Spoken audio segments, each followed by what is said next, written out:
You're probably an addict without even realizing it, and your drug of choice is content consumption because statistically, all people in the Gen Z age group are consuming hours of content every single day, and most of it isn't productive at all. It's short form, it's hyper stimulating, and it's bad for your health. So, in this video, I'm going to talk about how content consumption is extremely bad for you a lot of the time, how a lot of people are literally addicted to it, and how it damages their lives. So, first of all, content consumption is a relatively new thing. When I say content consumption, I'm talking about social media. So Instagram Reels, TikTok Shorts, YouTube, whatever the thing on Snapchat's called, I don't even know. Literally whatever else there is, any kind of social media content consumption, Twitch, there's probably more, I don't care. You know what I'm talking about. It is a relatively new thing in the grand scheme of the human species. We've only really had, I think, YouTube since 2005, Instagram since like 2014. These apps have existed maximum 20 years, most of them not even that long. So it's a relatively new thing. That means that we haven't been able to study it. There are no long-term studies of its effects. These studies take decades. If we think about smoking for a second, the common knowledge that we have now from smoking took decades, if not centuries, to actually acquire all that knowledge. Smoking wasn't known as a bad thing publicly until the mid 20th century, and I think content consumption is much the same way, which obviously means it's not taught about in school. Kids aren't prepared for this kind of thing, and they're exposed to it at a very young age. So it's very, very easy to form addictions to these extremely accessible and extremely high dopamine things. And the final thing I'll say in the intro is digital content market is only increasing year by year. I think a few years ago I heard a statistic like 5 hours of YouTube content are uploaded to YouTube every second. In 2025, I think it's probably more like 100 or something ridiculous like that, maybe even more than that. So the amount of content that's being uploaded on the internet is not going away anytime soon. By 2030, it'll probably be 10x what it is currently, as there are way more people just uploading stuff. People have teams. People are going to use AI to help them upload things, etc. So it's only increasing year by year, and I think it's important we have an understanding of it because a lot of people find their attention spans being damaged and all kinds of things that is just bad. So the two things I'm going to talk about in this video are the dangers of content consumption and how to actually decrease your content consumption. So let's go. First, dangers of content consumption. There are three main dangers when it comes to content consumption, the things that are actually bad for you. So one, it's a complete waste of time. Two, it's addictive. And three, it makes doing other things harder. So let's start with number one, it's a complete waste of time. My point with this, as I'll probably reiterate on this slide, is that most of the content you're consuming is at best completely useless. Obviously it can be actually harmful as well, but at best it's just completely useless. It's a complete waste of time. There are exceptions like this video and a few other types of content as well, but generally it's just a complete waste of time. So I've made this slide here. I'll show you basically a few different types of content and how useful they are. So if we look at this graph, I've made like a really rough graph here. On this axis, I've got how useful it is. So the higher it is, the more useful and productive it is to watch. The lower it is, the less useful and productive it is to watch. On this bottom axis here, I've got how, basically, I've written dopamine. It's basically how entertaining and easy to consume it is. So obviously, YouTube Shorts and that kind of thing are going to be over here. And then podcasts and long form content are way less dopamine.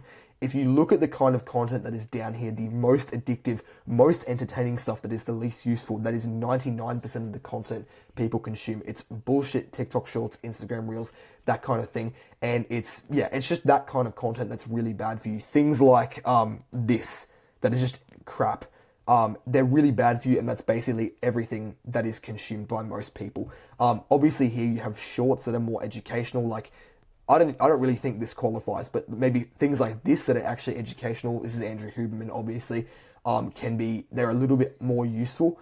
But yeah, basically everyone that's consuming content is consuming this kind of thing. So it's a complete waste of time at best. The second reason that content consumption can be dangerous is that it's highly addictive. So I'll explain dopamine first, actually.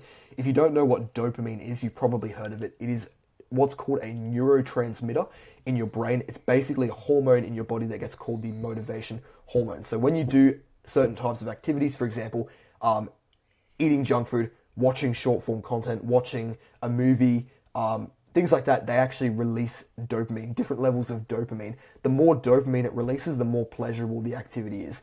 usually eating healthy food releases less dopamine than eating unhealthy food because it doesn't taste as nice. The reason these things release dopamine is because that's how animals literally survive. So, for example, say back in caveman times, you hunted down a mammoth, you cooked it over a fire and you ate it. That would obviously be very pleasurable and it would release dopamine so that the next time you see a mammoth,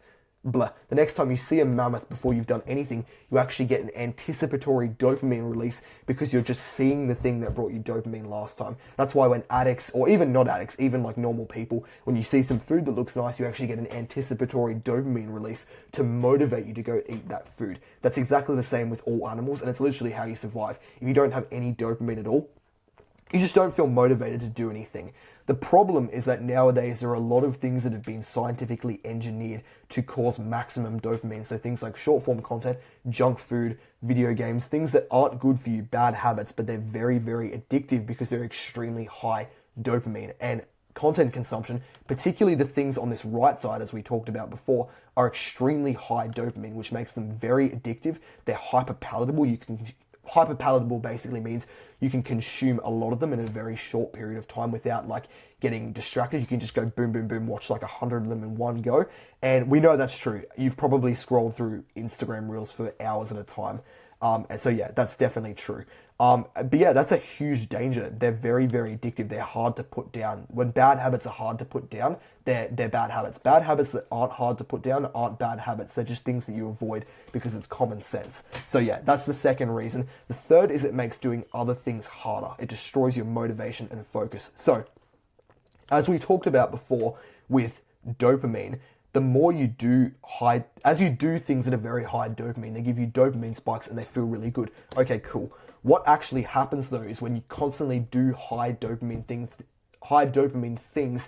that spike your dopamine, is you start to get used to that because your body can't exist in a high dopamine state. It's called homeostasis. Your body wants to return to a baseline state. And so if you're constantly, eating the same very high dopamine food, what happens over time is you get used to it and it doesn't give you that same dopamine spike. If you've ever heard of addicts doing more of a certain drug over time, same principle. It doesn't give them the same amount of pleasure over time, so they have to do more. That's actually true with a lot of high dopamine things, even if it's not drugs, like even junk food and things like that. It just doesn't give you the same dopamine spike over time, which can lead to a lot of eating disorders, binge eating disorders, that kind of thing. So the thing to keep in mind is when you're doing extremely high dopamine things, it makes doing normal things more difficult because suddenly they seem a lot lower in the amount of dopamine they're giving you. An example of this would be the fact that Gen Z claims they are burning out at around 25 hours of work a week compared to 38 hours in Australia. It's 38 hours is the full-time working standard. And they're claiming that they can't even get anywhere near that. They're burning out too early. And a lot of people are saying it's because they're just, weak. I think, that's kind of true. But I don't think that's the main reason. I think the main reason is because they've been so hyper-stimulated with social media, junk food, short-form content, etc. at such a young age, from such a young age, for so many years, that it's very, very difficult for them to do. It feels more difficult effectively for them to do normal things. And that sounds like a bit of a cope because it is, but I think it's also the truth. So that's important to bear in mind as well. It also destroys your focus, particularly with short form content, as it primes your brain to want constant hits of dopamine. It's almost like a survival thing. If you think about being, a caveman where there's no social media or anything like that, just pursuing dopamine is actually a good thing. That means, socializing, hunting game, obviously reproducing as well, things like that. Just pursuing dopamine as a caveman would be a good thing. These days, that's not true because all of the high dopamine things are generally pretty bad for you. So yeah, that's another thing to bear in mind. It does prime your brain to want constant hits of dopamine, which makes it really difficult to concentrate on things like reading and literally anything else that just is low dopamine. I will also say people waste literally weeks a year consuming content, and the golden pill analogy, I've gone a little bit all over the place, apologies. The golden pill analogy relates to focus. Imagine if I could give you a golden pill that would improve your focus by 10 times. You'd probably pay literally hundreds or even thousands of dollars for that if it had no side effects and you knew it was going to work. The reality is that you already have that pill. All you need to do is abstain from consuming this kind of bullshit content. And all of a sudden, you probably don't feel like doing that at the moment because you're so addicted to it that you don't even want to pull it down. You actually want to sacrifice your focus so you can so you can continue consuming this absolute rubbish. That's basically the golden pill analogy. But yeah, and people just waste so much time a year consuming content. It's just absolute rubbish. But yeah, I'll really quickly go through this page. If you want to screenshot this or pause and have a look at it, it's just basically how high dopamine things are and how useful they actually are. Obviously, this is the rare exception kind of content that is actually useful. This video isn't particularly long form, but I would put it up here just because it's highly useful and it's quite low dopamine. But yeah, what we'll talk about now is decreasing your content consumption. If that is, most of people watching this, I think myself included, have a problem with consuming too much content. So how do you actually decrease your content consumption? What you need to bear in mind is if you go too extreme, you'll snap back kind of like a rubber band. Imagine you've got a rubber band, right? And you hold one side of the rubber band and from the other side you stretch it out. The side you're holding is basically your identity, where you currently are at the moment. And the more you stretching the rubber band is the things you're doing, like you're showing discipline to not consume short form content, that kind of thing.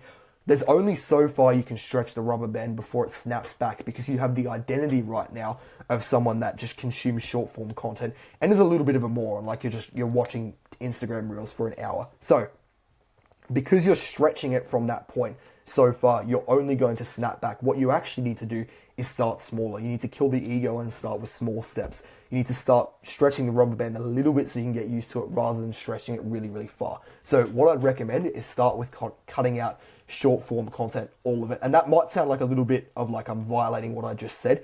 It's not really. It's actually not that difficult to cut out all short form content and just to not watch any of it all. If you want to watch social media content, just watch full length videos.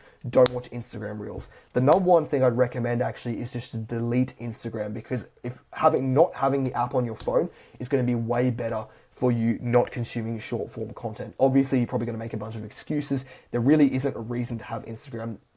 Especially if you're addicted to Instagram reels and that kind of thing, just delete the degenerate apps, especially TikTok. There really is no purpose to that other than just consuming short form content. Get rid of that. You're going to feel the urge to re-download those things, but putting as much friction as possible in the way is going to help you. So delete your account, delete the app. Also, just get rid of your phone, put it in another room, and maybe don't touch it until a certain time of the day can help. But just take it slow. Take it one step at a time. Do what you feel you can manage, and then progressive overload over time. Don't make it so difficult, like, you're not going to touch any technology at all.